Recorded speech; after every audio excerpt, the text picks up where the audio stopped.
શ્રાવણ માસની પૂર્ણાહુતિના પ્રસંગે મોજેશ્વર મહાદેવ મંદિર ખાતે મહાઆરતી યોજાઈ। પાનવાડી વિસ્તારમાં આવેલા સરકારી ક્વાર્ટર્સમાં પ્રાચીન મોજેશ્વર મહાદેવ મંદિર ખાતે શ્રાવણ માસની પૂર્ણાહુતિ પ્રસંગે મહાઆરતી અને મહાપ્રસાદનું આયોજન કરવામાં આવ્યું હતું। આ મહાઆરતી મહાકાલની થીમ ઉપર યોજાઈ હતી, જેમાં મોટી સંખ્યામાં ભાવિકો જોડાયા હતા અને દર્શનનો લાભો લઈ ધન્યતા અનુભવી હતી।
આ મોજેશ્વર મંદિર પાનવાડીની અંદર સરકારી ક્વાર્ટર્સની અંદર માજીરાજ ગેસ્ટ હાઉસની બાજુમાં આવેલું છે અને આ મંદિરની સ્થાપના ભાવનગર સ્ટેટ મહારાજ માજીરાજબાના નામે કરવામાં આવેલ છે અને જેની ઉપરથી મોજેશ્વર નામ આપવામાં આવેલ છે।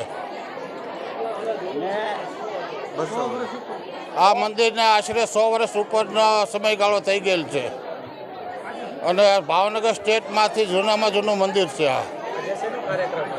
આજે ભાદરવી અમાસ નિમિત્તે મહાપ્રસાદનું આયોજન કરવામાં આવેલ છે અને આખા શ્રાવણ મહિનો અહીંયા દીપમાળા પણ કરવામાં આવે છે।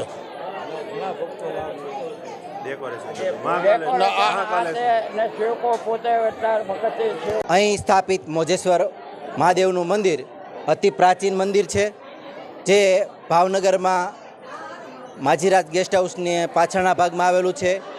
આપણા રજવાડાના સમયકાળમાં મહારાણી માજીરાજબા દ્વારા તે સ્થાપિત છે।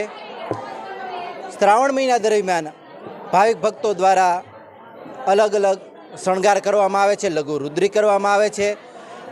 આજે ભાદરવી અમાસ નિમિત્તે દર ભાદરવી અમાસ નિમિત્તે અહીંયા ભોજનનો આયોજન કરવામાં આવે છે, જેમાં ભાવિક ભક્તો ભોજનનો પ્રસાદ ગ્રહણ કરે છે। દરરોજ અલગ અલગ ભગવાન મહાદેવનો શણગાર કરવામાં આવે છે। આજની થીમ જોઈએ તો મહાકાલની થીમ ઉપર મહાદેવજીનો શણગાર કરવામાં આવેલો છે. આભાર.